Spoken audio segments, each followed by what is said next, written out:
347 ሰዎችን በገመድ አንቆ ገሏል። ጋዜጠኛ ሶፎንያስ ብዙ ነገር እየተባለ ይገኛል። ነገር ግን እንደዚህ በዚህ ሁኔታ ውስጥ ባለበት ሰዓት ቪዲዮ ቀርጸው የሚለቁ ሰዎች ሊጠነቀቁና ወልዳችሁ አግኙት እንዳንል ክፉ ነው። አየሽ ክፉ ነው።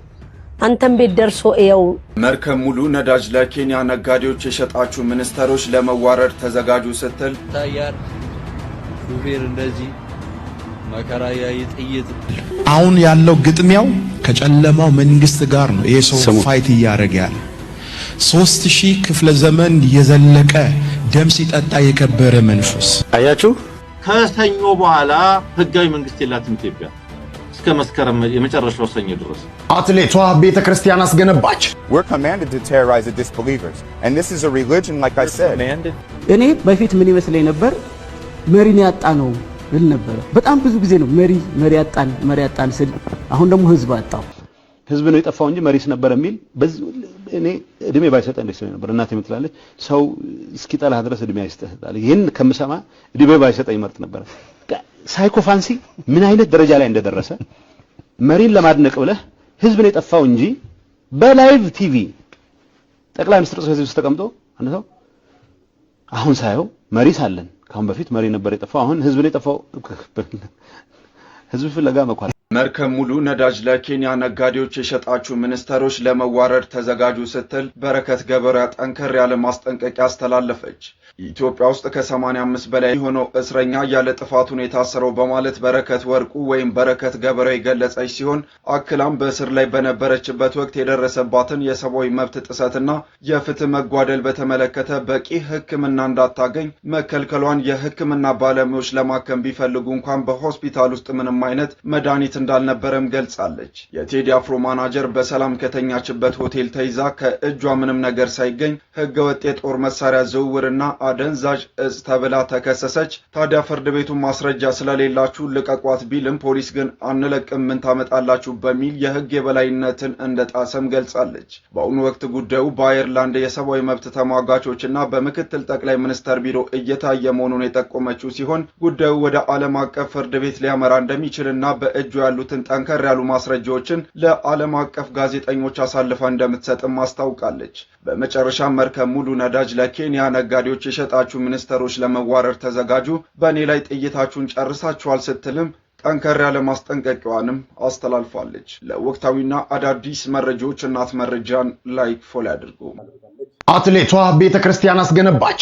ከዓለም ሪከርድ ባለቤትነት ደጁን እስከ ማነጽ ለደረሰችው ለአትሌት ትዕግስት አሰፋ ፍቅራችሁን በኮመንት ግለጹላት። በአትሌቲክሱ ዓለም የስኬት ማልማ ላይ በመውጣት የዓለም ማራቶን ክብረ ወሰን በእጁ ያስገባችው የቁርጥ ቀን ልጅ አትሌት ትዕግስት አሰፋ በሱሉልታ ከተማ ያስገነባችው የደብረ ሳህል ቅዱስ ገብርኤል አዲስ ህንጻ ትናንትና በይፋ ተመርቋል። በሩጫው ሜዳ ሀገርን በኩራት ከማስጠራት ባለፈ በትውልድ ልብ ውስጥ የሚኖር ታላቅ መንፈሳዊና ማህበራዊ ስራ የተወጣችው አትሌቷ ለመልካም ስራዋ እግዚአብሔር አምላክ ዋጋዋን ይክፈላት እንላለን። እናንተም በኮመንት እስቲ ምርቃት አሽጎድጉዱላት። ወልደሽው ትለኛለች አይገባኝም። በወልድስ ምናምን እላለሁ። ልጄ ወጣ ስልክ ካላነሳች ቤቱ ይነዳል። ወይኔ እናቴ አሁን እኔ ልጄ በታሪክ ወልደሽው ብዬ ካፌ አላወጣ። እናቴ ነግሬያት አውቃለሁ በህይወት እያለሽ ለእናቴ ወልደሽ አግኙ ብለሽ የረገምሽ ነገር ወልዳችሁ አግኙት እንዳንል ክፉ ነው። አየሽ ክፉ ነው።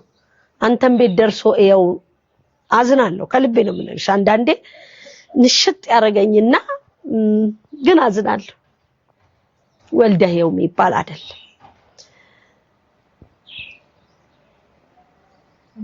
ለማንም አይስጠው ነው ሁሌ የምምለው ለጠላትሽ ጠላቴ ለምትዩ ሰው እንኳን ይሄንን አይስጠው።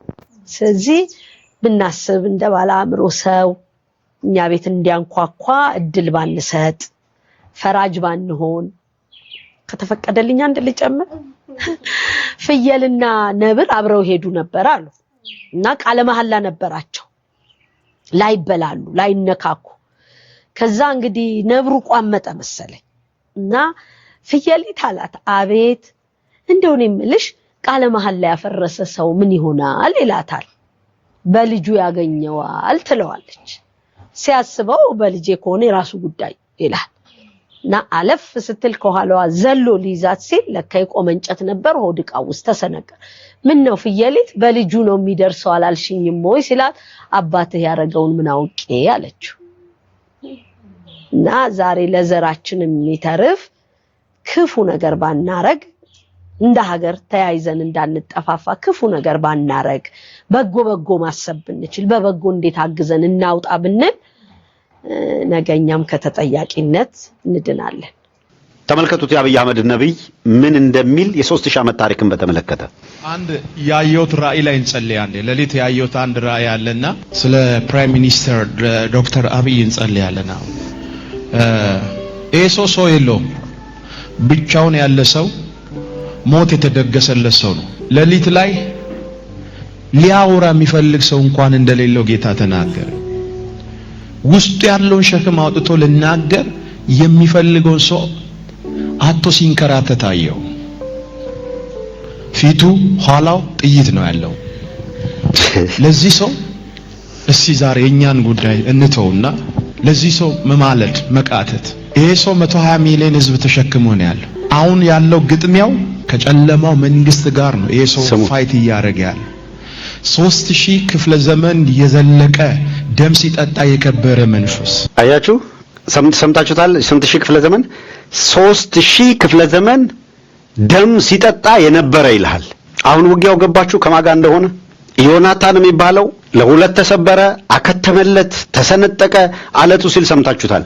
አሁን የኢትዮጵያን 3000 ዘመን ተቀበሉ። ለኢትዮጵያ አይደለንም ከሚለው ወደ የት መጡ? የ3000 ዘመን ታሪክ አለ። 3000 ዘመን ግን ደም ሲጠጣ የነበረ መንፈስ አለ። አሁን ታያለህ። ለምን የኢትዮጵያ ኦርቶዶክስ ተዋሕዶ ቤተክርስቲያን በጧፍ እንደ ጧፍ እንደምትነድ ታውቃለህ? ለምን ትግራይ ላይ አሁን ሌላ ጦርነት ሊለኮስ እንደተፈለገ ታውቃለህ? ህወሓትን እርሳው። እኔ ከህወሓት አንጻርና ህወሓት ከሚከተለው ፖለቲካ አንጻር አይደለም ማነሳለህ። አማራው ላይ ያልተቋረጠ ጦርነት የሚካሄድበት ምክንያት ካልገባህ ደብዙ እነዚህ እቅዶች የሚሳኩበት ነው። ካህናት በመድፍ ከቅዳሴ ሲወጡ ተመቱ ሲባል የ3000 ዓመት አየው ደም ሲጠጣ የነበረ የሚል ድምዳሜ ተይዟል። ብርሃኑ ጁላ በዚህ ያምናል። ይልማ መርዳሳ በዚህ ያምናል። አብይ አህመድ በዚህ ያምናል። ሽመልስ አብዲሳ በዚህ ያምናል። አዳነች አቤቤ በዚህ ታምናለች። አየው ይሄ በጴንጤነት ስም የተሰበሰበ ኃይል በሙሉ በኢትዮጵያ ኦርቶዶክስ ተዋሕዶ ቤተክርስቲያን ላይ የሚዘምተው ለ3000 ዓመት ብሎ አየው ደም ሲጠጣ የነበረ መንፈስ ብሎ ነው የሚፈርጃት።